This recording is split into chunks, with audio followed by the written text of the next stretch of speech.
안녕하세요. 책 읽어주는 모델 안마티티입니다. 오늘로써 5번째 날인데요. 오늘도 편안한 밤 되시기를 바랍니다. 되도록이면 불을 꺼시고 눈을 감으시고 마음 편히 들어주시면 도움이 많이 될 것 같습니다. 좋은 밤 되세요. 시작하겠습니다. 특별 입장. 그 자신은 깨닫지 못하고 있었지만 몽트레이유 시장은 유명인사가 되어 있었다. 그의 덕행에 대한 명성은 볼로네즈 지역은 물론이고 주위의 여러 지방으로 두루 퍼져 있었다.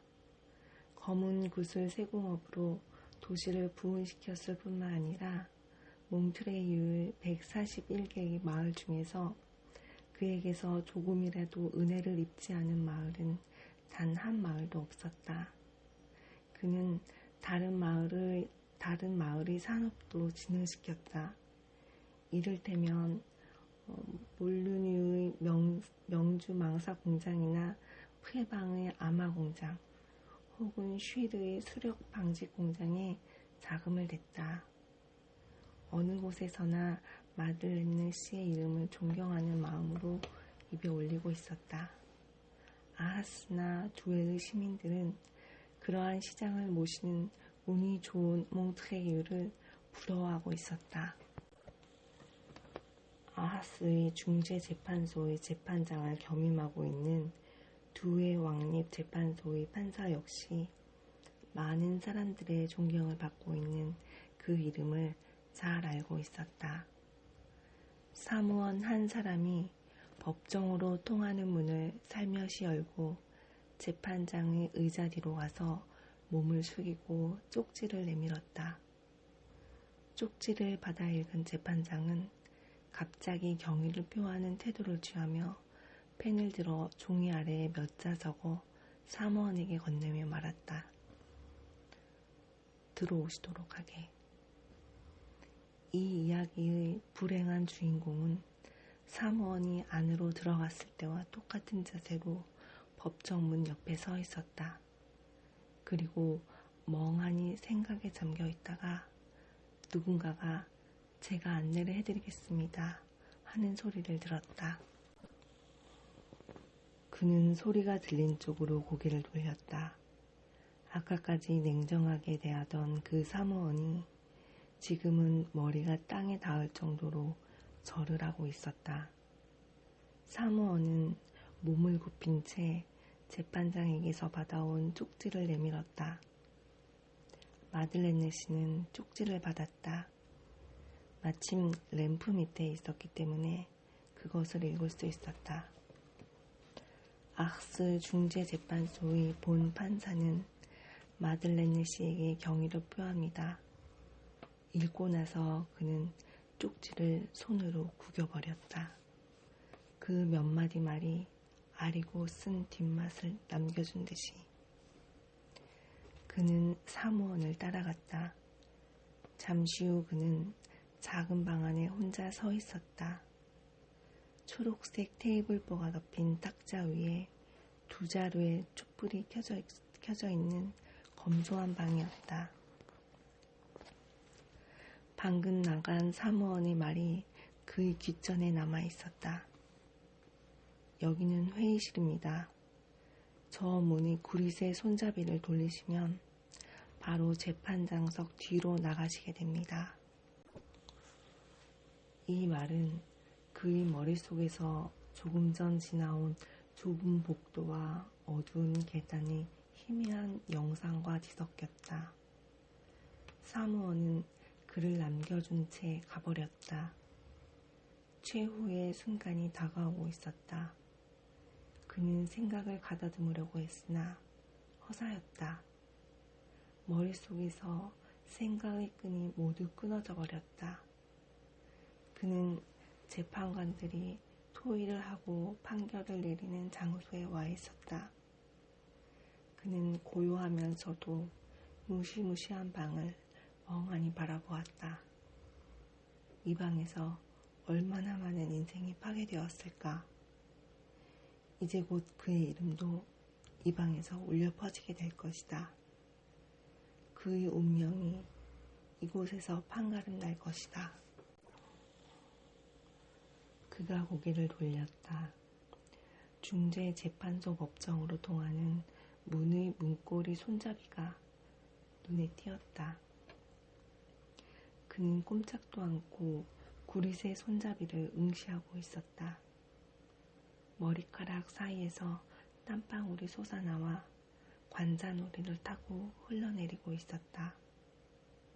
어느 사이인간 바로 문 앞까지 와 있었다. 그는 경련이 일어나는 것처럼 떨리는 손으로 손잡이를 잡았다. 문이 열렸다. 그는 법정 안으로 들어섰다. 그는 한 걸음 앞으로 들어서서 기계적으로 등 뒤의 문을 닫고 그 자리에 선 채 눈앞에 펼쳐진 광경을 바라보았다. 그가 서 있는 방 한쪽 끝에는 낡은 법의를 입은 재판관들이 멍한 표정을 짓고 손톱을 깨물거나 눈을 감은 채 앉아 있었다.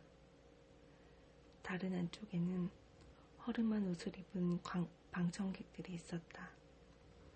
그리고 갖가지 자세를 한 변호사들, 심각하면서도 냉혹한 표정을 짓고 있는 병사들, 얼룩이 진 벽면의 판자들, 더러운 천장, 손때로 거머쥔 문, 탁자 위에 있는 구리 촛대와 그 위에 꽂혀있는 초, 어두컴컴한 조명, 그리고 지저분함과 서글픔 등이 어우러져 엄숙한 분위기를 만들어내고 있었다.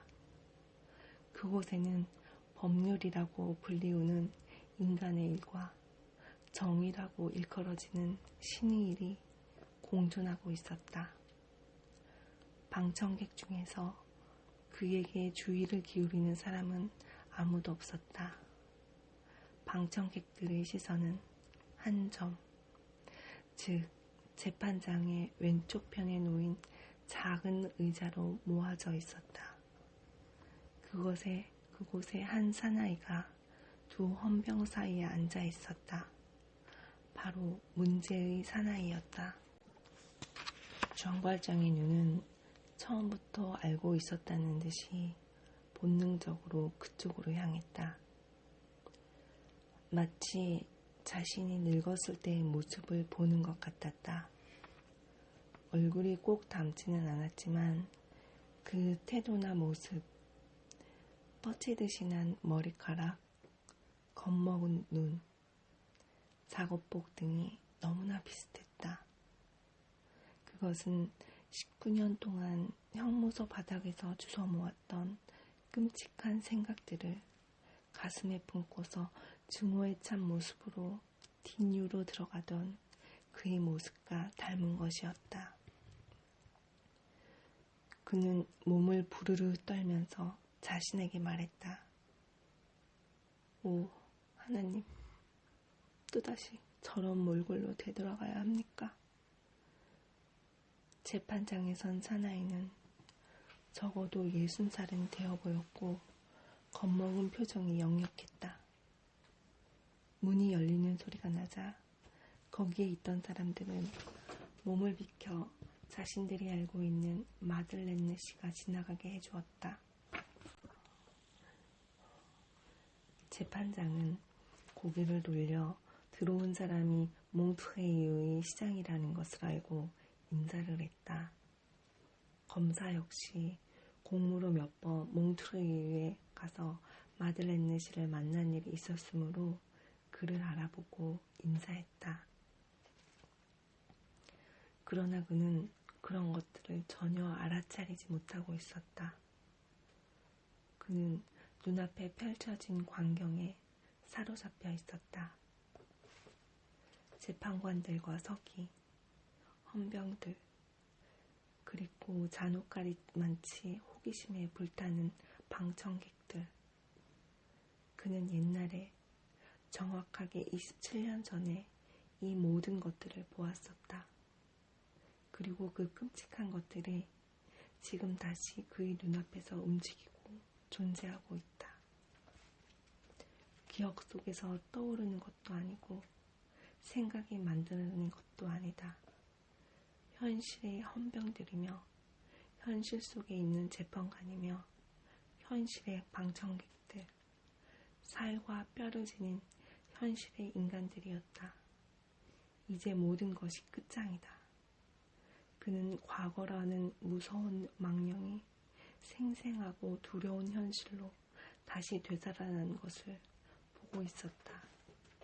이 모든 것이 그의 앞에서 입을 쫙 벌리고 있었다. 그는 무서워 눈을 감았다. 그리고 마음 저 밑바닥으로부터 외쳤다. 절대 다시 돌아가고 싶지 않아. 그러나 운명의 잔혹한 장난으로 인해 또 하나의 자기가 거기에 서 있었다. 모두들 쩡발쩡이라고 부르는 사람이 지금 눈앞에 있다. 이 상황은 그의 모든 생각을 뒤흔들고 그를 거의 미치게 만들었다. 일생에서 가장 두려웠던 순간이 그의 앞에서 연출되고 재현되고 있었다. 모든 것이 갖추어져 있었다. 같은 소품들이 있고 같은 밤 시간에 같은 재판관과 헌병 그리고 방청객의 얼굴이었다. 다만 재판장의 머리 위에 십자가가 하나 걸려 있었는데 그것만은 그가 판결을 받던 법정에 없던 것이었다. 그가 판결을 받았을 때는 신은 존재하지 않았던 것이다. 그의 뒤에 의자가 하나 있었다. 그는 사람들의 눈에 띌까 두려워 그 의자 위에 쓰러지듯 앉았다. 재판관들의 책상 위에 쌓인 서류 더미에 얼굴이 가려지도록 의자에 깊숙이 파고들었다. 이제 그는 사람들 눈에 띄지 않고 재판정을 볼 수 있게 되었다. 조금씩 마음이 가라앉았다. 외부의 말소리를 들을 수 있을 만큼 냉정을 되찾았다. 쥐아베흐를 찾아보았으나 보이지 않았다. 증인석은 석이 책상에 가려져 보이지 않았고 방안도 어두침침했다. 그가 들어섰을 때는 피고인 측의 변호사가 변론을 거의 끝내가고 있던 참이어서 방청객들은 물을 끼얹은 듯 조용히 주의를 집중하고 있었다. 재판은 3시간 동안이나 계속되고 있었다. 그 3시간 동안 방청객들은 지극히 바보스러운 것인지 지극히 영리한 것인지 분간할 수 없는 사나이가 진실을 가장한 어떤 것에 무게에 짓눌려가는 모습을 바라보고 있었다. 이 사나이는 이미 독자들도 알고 있듯이 불황자로서 피에홍의 한 농원에서 사과나무 가지를 꺾어서 도망치다가 붙잡힌 것이다. 그는 어떤 사나이인가? 조사는 이미 끝났다. 증인들의 진술도 끝난 뒤였는데 그들의 말은 모두 일치하고 있었다. 기소문은 다음과 같았다.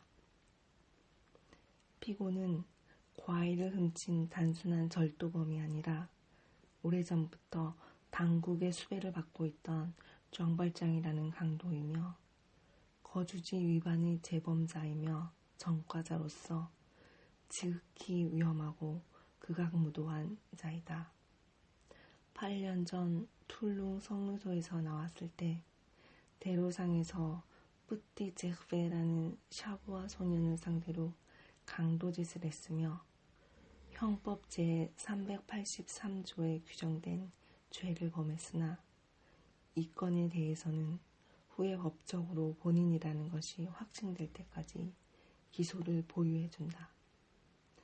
피고는 이번에 또 새로운 절도죄를 범했으니 우선 이 새로운 범죄에 대하여 처벌하고 지난 건에 대해서는 후일에 판결할 것이다. 이와 같은 기소문에 대해 증인들의 증언이 일치하자 피고는 크게 놀라고 있었다. 그는 부인하는 몸짓을 하다가 때론 멍하니 천장을 바라보았다. 더듬거리면서 간신히 대답했으나 머리에서 발끝까지 온몸으로 부인하고 있었다.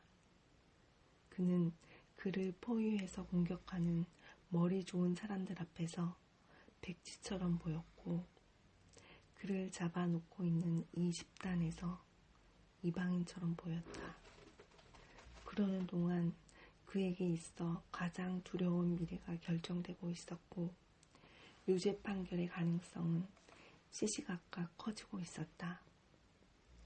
변론을 끝내야 할 때가 왔다. 재판장은 피고를 일어서게 해서 형식적인 질문을 했다. 피고는 이 진술에 대해 더 할 말이 없는가?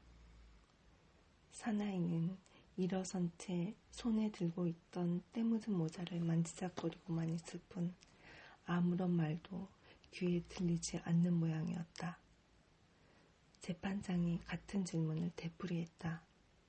이번에는 그 말이 들린 모양이었다. 그는 그 말의 뜻을 알아들은 듯이 막 잠에서 깨어났을 때와 같은 몸짓으로 주위를 두리번거리며 방청객과 헌병과 배심원과 재판관들을 바라보았다. 그리고 자기 벤치 앞의 목책에 커다란 한쪽 주먹을 올려놓고 주위를 다시 한번 둘러보다가 갑자기 검사를 뚫어지게 노려보면서 말을 쏟아내기 시작했다. 그것은 마치 화산에 분화구가 터진 것 같았다. 그가 하는 말들은 격렬한 기세로 거칠고 뒤죽박죽이었는데 마치 그의 입에서 한꺼번에 튀어나오려고 앞을 다투고 있는 것 같았다. 내가 하고 싶은 말은 이렇소. 나는 파리에서 술의 목소리를 하고 있었소. 말로 영감 밑에서 일했소. 술의 목소리는 장소를 넓게 차지하기 때문에 언제나 밖에서 마당에서 일을 해야 했소.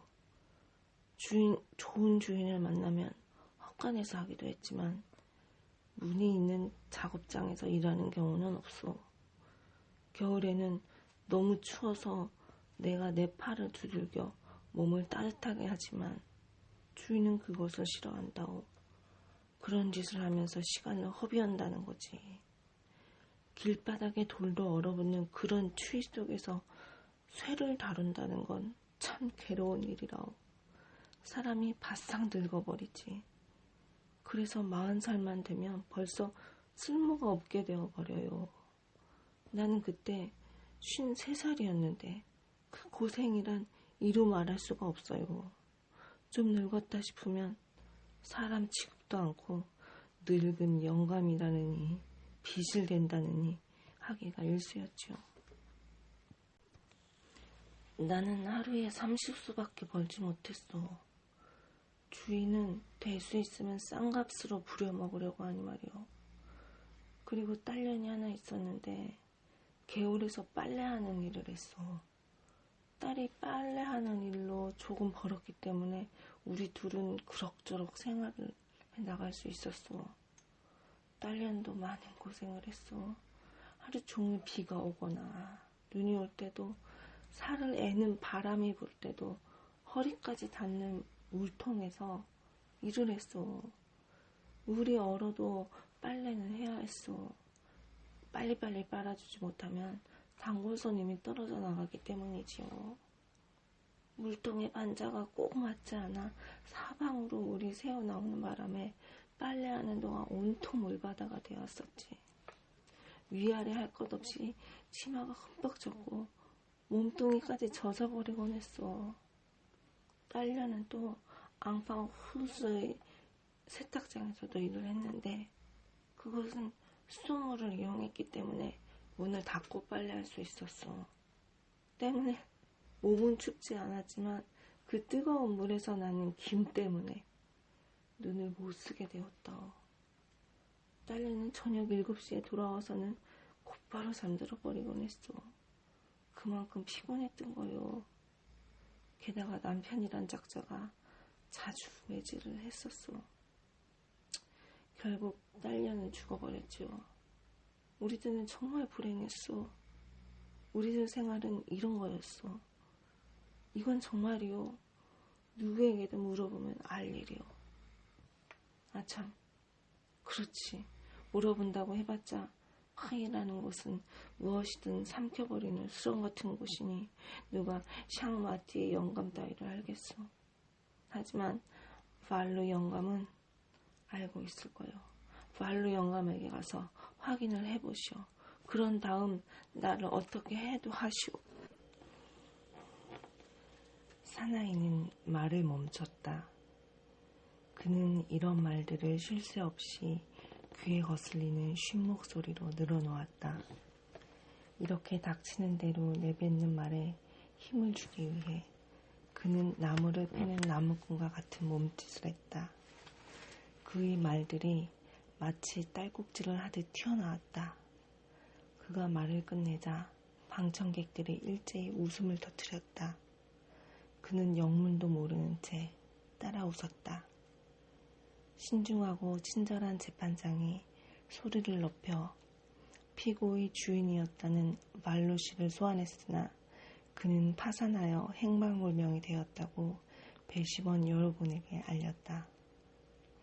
그런 다음 피고를 향하여 자기가 지금부터 말하는 것을 잘 들으라고 한 뒤에 이렇게 덧붙여 말했다. 피고는 지금 신중하게 생각해야 하오. 지극히 중대한 혐의가 피고에게 걸려있고 최악의 결과가 생겨날지도 모르오.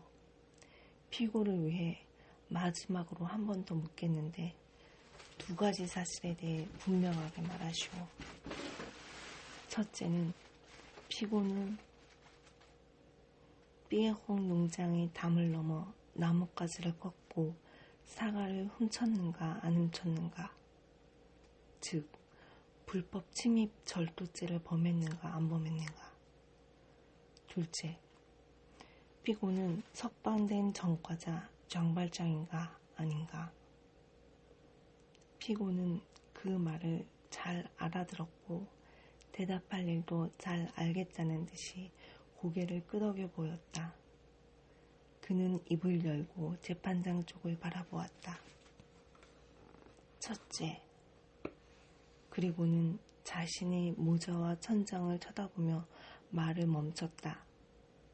피고 하고 검사가 준엄한 목소리로 말을 이었다. 잘 들으시오. 피고가 질문에 대답하지 못하고 당황하고 있는 것 자체가 죄를 지었다는 증거요.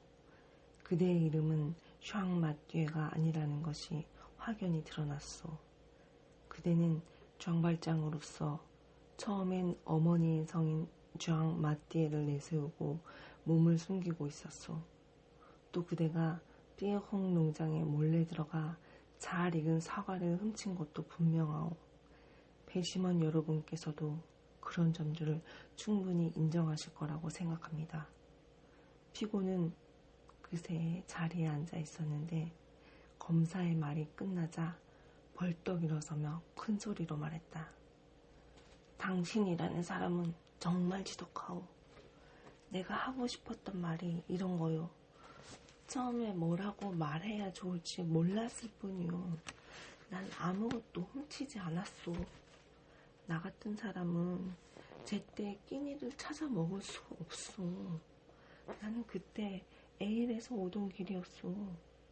그 부근을 걷고 있었는데 소나기가 내린 뒤라서 들판은 온통 노랗게 되어 있었고 웅덩이에 물이 넘쳐서 길가에는 흙모래에 덮인 풀잎의 끝만이 조금 보일 뿐이었어. 나는 사과가 달린 가지가 땅에 떨어져 있는 것을 발견했어. 나는 그 가지를 주웠는데 이렇게 된통 혼쭐이 날 줄은 정말 몰랐어.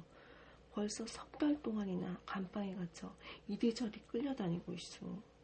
걔네가 무슨 영혼인지 모두 나를 나쁜 놈 취급을 하고 있어. 대답하라고 윽박지르고 헌병은 친절하게도 내 팔꿈치를 툭툭 치면서 작은 소리로 대답하시오 라고 말하지만 나는 어떻게 말해야 할지 몰랐어. 나는 배운 게 없는 가난뱅이요. 나는 훔친 게 아니라 땅바닥에 떨어져 있는 것을 주었을 뿐이요. 당신들은 장발장이니 장마티에니 하고 말하지만 나는 그런 사람을 모르오. 당신들은 심술궂게 내가 태어난 곳을 얘기하지만 나는 내가 어디서 태어났는지 모른다오. 모든 사람이 태어날 때 반드시 집에서만 태어나는 건 아니라오. 그랬더라면 좋았겠지만 내 아버지와 어머니는 이리저리 떠돌아다니는 불황자였음에 틀림없소. 나는 오베르니에도 살았고 파브홀레도 살았소. 그게 어쩌다는 거요? 다시 말하지만 나는 도둑질을 한 적이 없고 샹 마띠예요.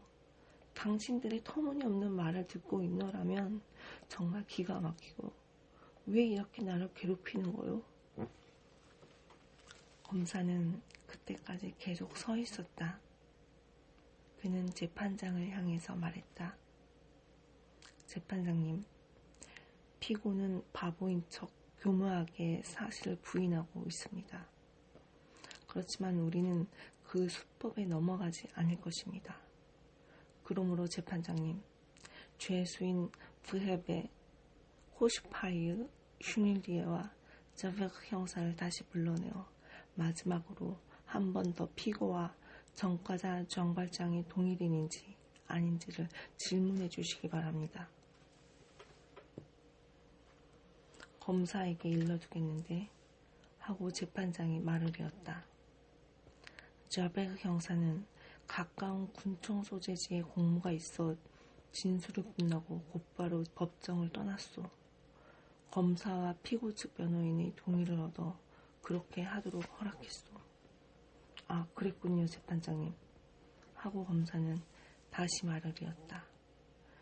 그럼 자베르 씨가 안 계신 관계로 그가 아까 바로 이 자리에서 진술했던 말을 배심원 여러분에게 상기시켜드릴 필요가 있다고 생각합니다. 자베르 씨는 자신의 임무를 성실하게 수행하고 있는 훌륭한 경찰입니다. 그는 이렇게 증언한 바 있습니다. 본인은 피고의 부인을 반박할 심리적 추정이나 물적 증거는 필요치 않다고 생각합니다. 본인은 이 사나이를 아직도 잘 기억하고 있습니다. 이 사나이는 샹 마띠에라는 이름이 아닙니다. 장발장이라고 하는 지극히 흉악하고 무서운 전과자입니다. 그는 절도죄로 19년 동안 복역했습니다. 그는 그동안에 대여섯 번이나 탈옥을 꾀했습니다. 뿌티치흐베의 돈을 빼앗은 죄와 삐에홍 농장에서의 절도죄 외에도 고인이 되신 디뉴이 주교 각하 댁에서의 절도 사건도 그가 한 짓이라고 본인은 생각하고 있습니다. 본인은 툴룽 형무소에서 간수로 있을 때 그를 여러 번 본 적이 있습니다. 거듭 말씀드리지만 본인은 이 사나이를 완전하게 기억하고 있습니다. 간결한 검사의 설명이 방청객과 배심원들에게 강한 인상을 준 것 같았다. 검사는 자베르가 없더라도 나머지 세 증인을 다시 불러내어 진술을 들어야 한다고 주장하며 말을 맺었다. 재판장은 정리에게 무언가 명령했다. 그러자 곧 대기실 문이 열리고 헌병이 죄수 브헤베를 데리고 들어왔다. 복역수인 브헤베는 중앙형무소의 짙은 회색 죄수복을 입고 있었다. 브헤베 하고 재판장이 말했다. 당신은 수치스러운 형을 받은 사람이므로 선서는 할 수 없소. 그러자 브헤베가 눈을 내리깔았다. 그러나 하고 재판장은 말을 계속했다. 법률적인 자격을 상실한 일간일지라도 신의 자비로 명예감과 정의감은 남아 있을 수 있어. 이제 이 중요한 순간에 본 재판관은 바로 그것에 의지하려는 것이오. 본 재판관에게 대답하기 전에 잘 생각해 보시오. 한편에는 당신의 말 한마디로 파멸할지도 모를 이 사나이가 있고, 다른 한편에는 당신의 말 한마디로 밝혀질지도 모를 정의가 있다는 것을 명심하시오. 중요한 것이니만큼 만약 착각했다는 생각이 들면 언제든지 취소해도 좋소. 피고, 일어서시오. 브레베, 피고를 자세히 보고 잘 생각해 보시오. 이 사나이가 그대의 옛날 형무소 동료인 장발장이 틀림없는지 그대의 영혼과 양심을 가지고 대답하기 바라오. 브레베는 피고의 모습을 유심히 바라보고 나서 재판장석을 향해 돌아섰다. 네, 재판장님. 저 사나이를 첫눈에 알아본 건 바로 접니다. 제가 한 말에 대해서는 지금도 변함이 없습니다. 이 사나이는 장발장입니다. 1796년에 툴룽에 투옥되었다가 1815년에 출감했습니다. 저는 그 이듬해에 출감했죠. 지금은 어딘가 멍청해 보입니다만 그건 나의 탓이겠지요. 형무소에서 골치 아픈 놈이었습니다. 저는 이 사나이를 분명히 기억하고 있습니다. 자리에 앉으시오.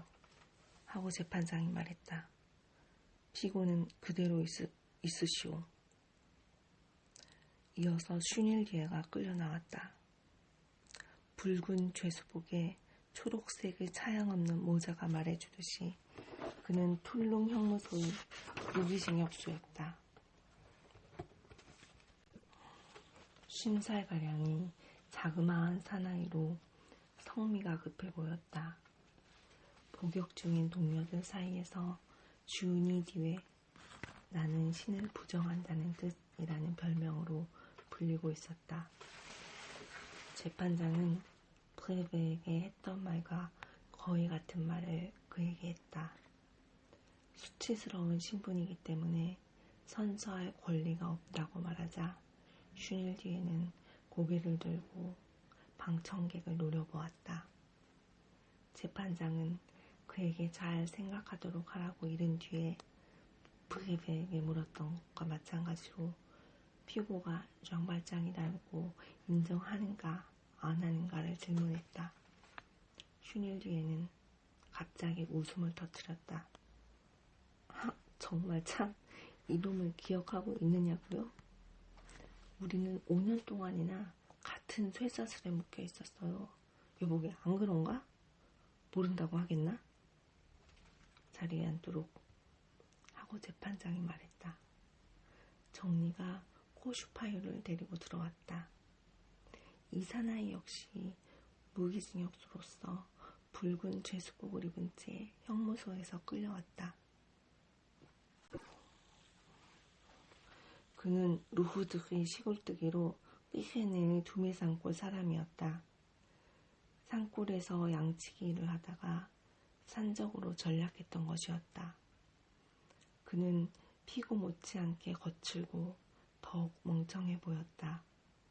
사회가 감옥의 노예로 전락시키고 자연히 야수로 만든 불행한 사나이들 중의 한 사람이었다. 재판장은 감동적이고 엄숙한 말로 그의 마음을 움직이려고 했다. 그리고 앞서 두 사람에게 말한 것과 마찬가지로 앞에 서 있는 사나이를 확실히 기억할 수 있는지 물었다. 이 사람은 장발장입니다. 하고 코슈파이유는 말을 이었다. 어찌나 힘이 세던지 기중기 장이라고 불렀을 정도였지요. 세 사나이는 한결같이 피고가 장발장이라고 증언했다. 그럴 때마다 방청석에서는 피고에게 불리한 속삭임이 일곤 했는데 그 속삭임은 새로운 진술이 더해질 때마다 더욱 커지고 오랫동안 계속되었다. 한편 피고는 깜짝 놀란 얼굴로 증인들의 말을 듣고 있었는데 검사 측에서 말하자면 그러한 얼굴은 자기 방어의 수단이라는 것이었다. 증언이 행해지고 있을 때 피고의 양옆에 있던 헌병들은 그가 중얼거리는 것을 들었다. 그렇군. 저 녀석들도 그들과 한패로군. 잘하고 있군. 재판장이 물었다. 피고, 잘 들었겠지? 무슨 할 말 있소? 그는 대답했다. 정말 잘들 하는군요. 웅성거리는 소리가 방청석에서 배심원석까지 퍼져나갔다. 이제 피고의 죄가 확정되리라는 것이 분명해졌다. 정리하고 재판장이 말했다. 장례를 진정시키도록 이로써 패정하기로 하겠소. 이때 재판장 바로 옆에서 사람이 움직이는 기척이 나더니 일어나서 이렇게 외치는 소리가 들렸다. 브레베, 슈넬디에, 코슈파요, 이쪽을 보시오. 모든 사람들이 눈이 소리나는 쪽으로 쏠렸다. 그 소리는 너무 비통하고 무섭게 울렸으므로 듣는 이의 심장을 얼어붙게 했다. 한 사나이가 재판관석 위에 있는 특별 방청인들 속에서 일어나 재판관석과 법정 사이에 있는 칸막이 문을 밀고 나와 법정 한가운데에 섰다. 재판장도 검사도 그 밖의 여러 사람들이 그를 알아보고 일제히 소리쳤다. 마들렌느시다. 슈앙 마튜가 풀려나다. 과연 그는 다름 아닌 마들렌 씨였다. 서기서기 램프불이 그를 비추고 있었다. 한 손에 모자를 들고 있었고 복장은 조금도 흐트러짐이 없었으며 프로코트의 단추도 단정하게 채워져 있었다. 그러나 그는 창백한 얼굴을 하고 조금 몸을 떨고 있었다. 아하스에 도착했을 때만 해도 반백이었던 그의 머리가 지금 새하얗게 변해 있었다. 이 법정에 들어와 있는 1시간 동안 그의 머리가 새하얗게 새어버렸다. 모두들 고개를 들었다.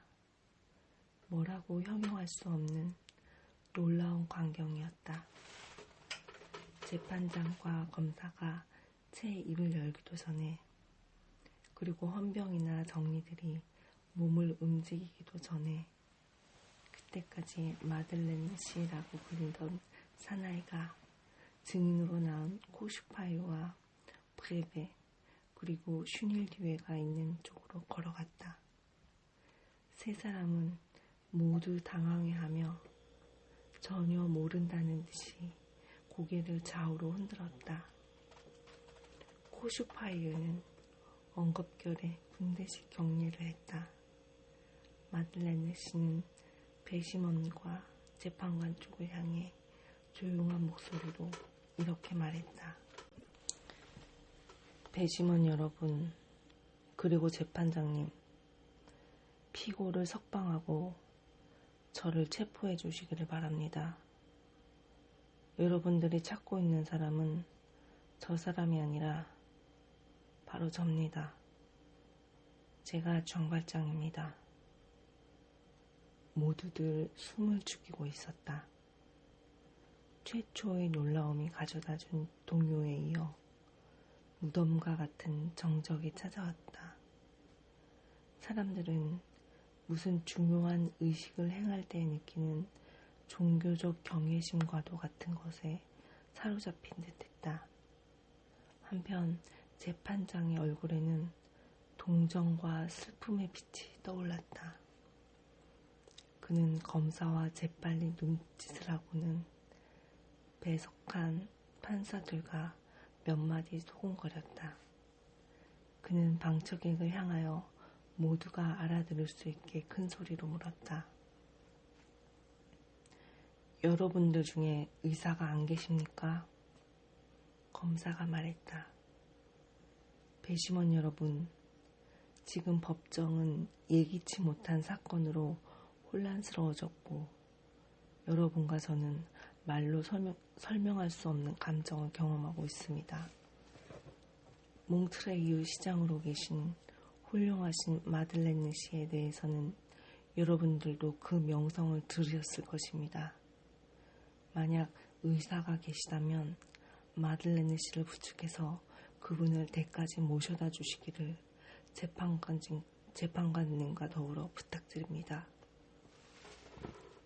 마들렌느 씨는 검사가 말을 채 끝나기도 전에 온화하고 위험에 찬 목소리로 검사의 말에 대답했다.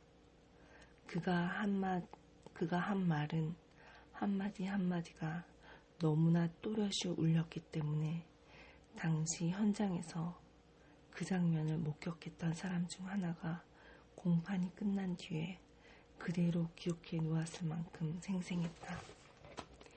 이젠 거의 40년이나 지난 옛날 일이지만 그것을 들은 사람들의 귀에는 생생하게 남아있는 감동적인 진술이었다.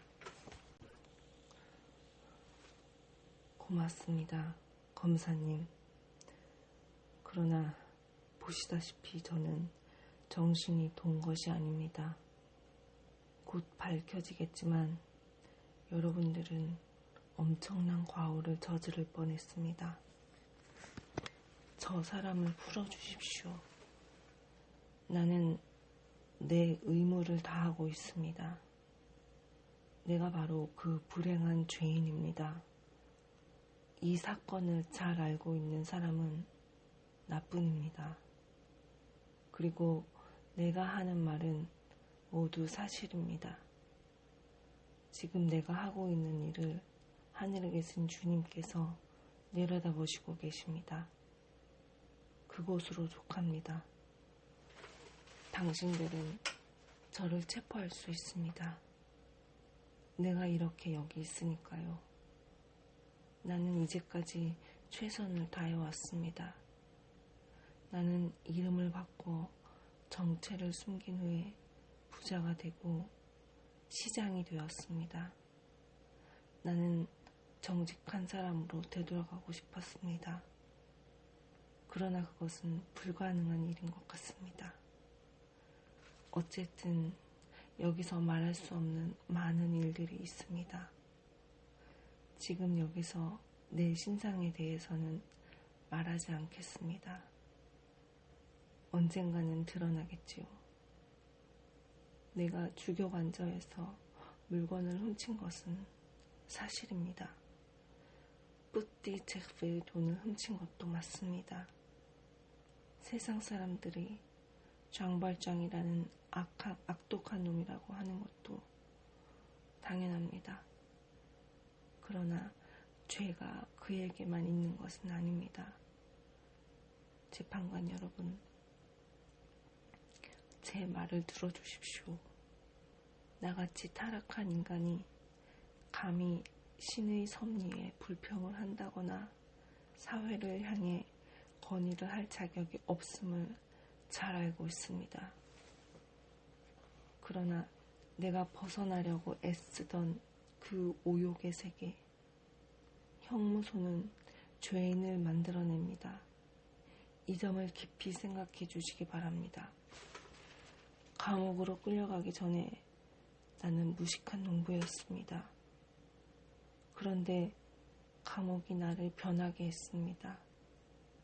우둔했던 나는 악해졌습니다. 우둔한 나무 토막에 불과했던 나는 위험한 인간이 되었습니다. 그러나 감옥이 나를 파괴했듯이 그 후 관용과 선의가 나를 구원해 주었습니다. 죄송합니다. 여러분은 이런 말씀을 드려도 무슨 뜻인지 모르실 겁니다. 나의 집 벽난로의 재 속에는 7년 전 뿌띠 즈베에게서 훔친 40수짜리 은화가 있습니다. 더 이상 말할 것이 없습니다. 나를 체포해 주십시오. 검사님께서도 고개를 젓고 계시는군요.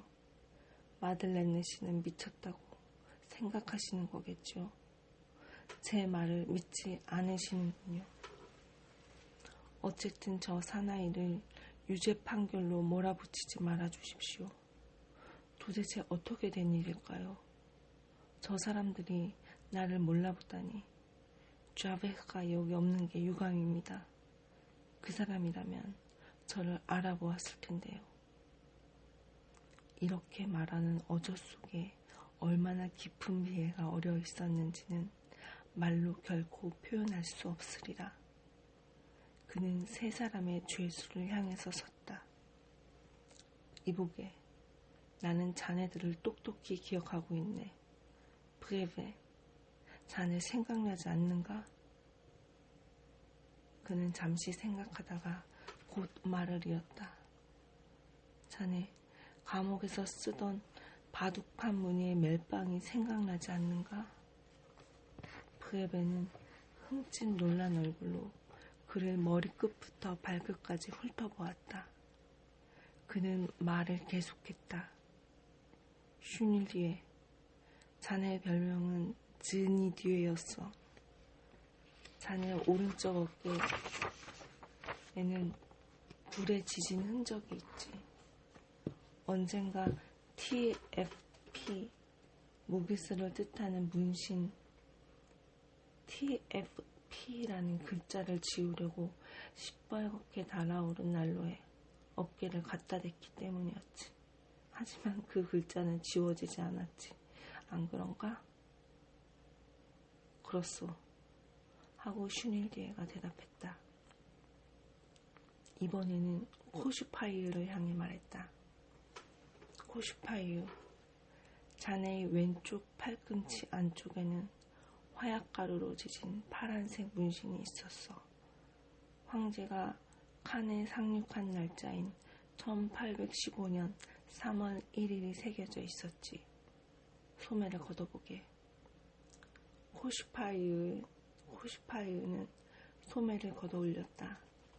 모든 사람들의 시선이 그의 팔로 쏠렸다. 한 헌병이 램프를 가까이 갖다 대자 그 날짜가 보였다. 이 불행한 사나이는 미소를 지으며 방청객과 판사들 쪽으로 돌아섰다. 그의 미소를 본 사람은 지금도 그 미소를 떠올리면 가슴이 저려온다고 한다. 그것은 승리의 미소인 동시에 절망의 미소였다. 이제 분명히 아셨겠죠. 하고 그는 말을 이었다. 제가 바로 정발장이라는 것을. 법정 안에는 이미 판사도 검사도 헌병도 없었다. 다만 넋을 잃고 바라보는 눈과 혼란에 사로잡힌 마음만 있을 뿐이었다. 모두가 자신이 수행해야 할 임무를 잊고 있었다. 검사는 구형을 하기 위해 거기 있다는 것을 잊고 있었으며 재판장은 재판을 주재하기 위해 거기 있다는 것을, 변호사는 변호를 하기 위해 거기에 있다는 것을 잊고 있었다. 아무런 질문도 제기되지 않았고 아무런 권력도 개입되지 않았다. 아마 아무도 자신들이 이때 무엇을 느끼고 있었는지를 모르고 있었으리라. 누구도 자신들이 위대한 빛에 둘러싸여 있다는 것을 의식하지 못하고 있었다. 하지만 사람들은 그 내면으로부터 설명하기 힘든 어떤 두근거림과 현기증을 느끼고 있었다. 이 사람이 장발장이라는 사실은 이제 의심의 여지가 없었다. 진실은 증명되었다. 이 사나이가 나타남으로써 조금 전까지만 해도 어둠에 가려져 있던 사건의 중심이 확신이 드러났다. 더 이상의 설명은 필요 없었다. 그 자리에 있었던 모든 사람들은 다른 사람이 처형되지 않게 하기 위하여 자수하고 나선 그의 단순하면서도 장엄한 행위를 번갯불이 비춰지듯 단번에 이해했다. 보다 상세한 사실이라든가 주저하는 마음이라든가 사소한 반대 따위는 이 찬란히 빛나는 사실 앞에서 한순간에 빛을 잃고 말았다. 장발장이 말했다. 저는 더 이상 법정을 혼란시키고 싶지 않습니다. 아무도 저를 체포하려 하지 않으니 저는 나가겠습니다. 해야 할 여러 가지 일이 있으니까요. 검사님은 내가 누구이며 또 어디로 가는지도 알고 계시니 언제든 저를 체포하실 수 있을 겁니다. 그는 출구 쪽으로 걸어갔다. 그를 잡으려고 소리를 치는 사람도 팔을 내뻗는 사람도 없었다. 모두들 길을 비켜주었다. 그는 사람들 사이를 빠져나갔다. 누가 문을 열었는지는 몰라도 그가 거기에 이르렀을 때에는 분명히 문이 열려 있었다. 거기까지 가서 그는 뒤를 돌아보며 말했다. 검사님, 저는 언제든지 당신 처분에 따르겠습니다. 그가 법정 바깥으로 나갔다. 그리고 문이 열렸을 때와 마찬가지로 누군가에 의해 다시 닫혔다. 무엇이든 숭고한 일을 하는 사람에게는 어김없이 도와주는 사람이 있게 마련이다.